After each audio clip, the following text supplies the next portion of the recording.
चुड़ैल की वापसी। उत्तराखंड के एक छोटे गांव धनौल्टी में एक वीरान हवेली थी, जिसे लोग काली हवेली कहते थे। गांव के बड़े बूढ़ों का मानना था कि उस हवेली में एक चुड़ैल का वास है। कोई भी इंसान वहां जाने की हिम्मत नहीं करता था, खासकर रात के समय। लेकिन गांव के युवक अर्जुन को इन बातों पर यकीन नहीं था। अर्जुन पढ़ा लिखा लड़का था। वह विज्ञान में विश्वास करता था और भूत प्रेत की कहानियों को सिर्फ अंधविश्वास मानता था। एक दिन उसने अपने दोस्तों ऐसा ही कहा, अगर सच में वहाँ कुछ है तो मैं कल रात खुद उस हवेली में जाकर देखूंगा। दोस्तों ने यूं मना किया, लेकिन अर्जुन नहीं माना। अगली रात जब पूरा गांव सो रहा था, अर्जुन टॉर्च और कैमरा लेकर काली हवेली की ओर चल पड़ा। हवेली तक पहुंचने का रास्ता सुनसान था।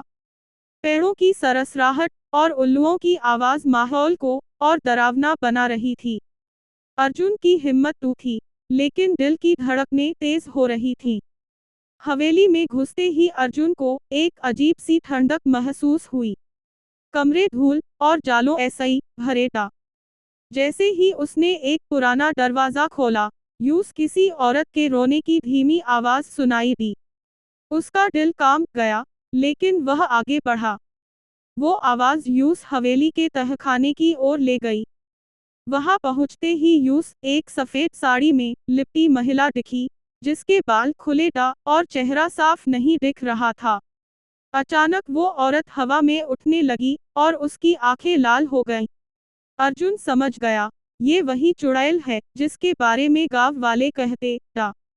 चुड़ैल की आंखों में इतनी नफरत थी कि अर्जुन वहीं जम गया। तभी चुड़ैल ने कहा, तू क्यों आया मेरी तन्हाई में खलल डालने? कोई नहीं आता यहाँ, फिर तू क्यों आया? अर्जुन ने डरते डरते कहा, मैं सिर्फ यह जानना चाहता था कि ये सब बातें झूठ है या सच। चुड़ैल का चेहरा एक पल को शांत हो गया। उसने धीरे धीरे कहना शुरू किया, मेरा नाम रंभा था। वर्षों पहले इसी गांव में मेरा विवाह हुआ था। लेकिन शादी के कुछ दिन बाद ही मेरे पति और उनके परिवार ने मुझे जिंदा जला दिया, दहेज के लिए। मेरी आत्मा तब ऐसा ही यहाँ भटक रही है। मैं बस इंसाफ चाहती हूँ, पर किसी ने मेरी कहानी नहीं सुनी। अर्जुन की आंखों में आंसू आ गए। यूं पहली बार एहसास हुआ कि ये आत्मा बुरी नहीं है, वो बस न्याय चाहती है।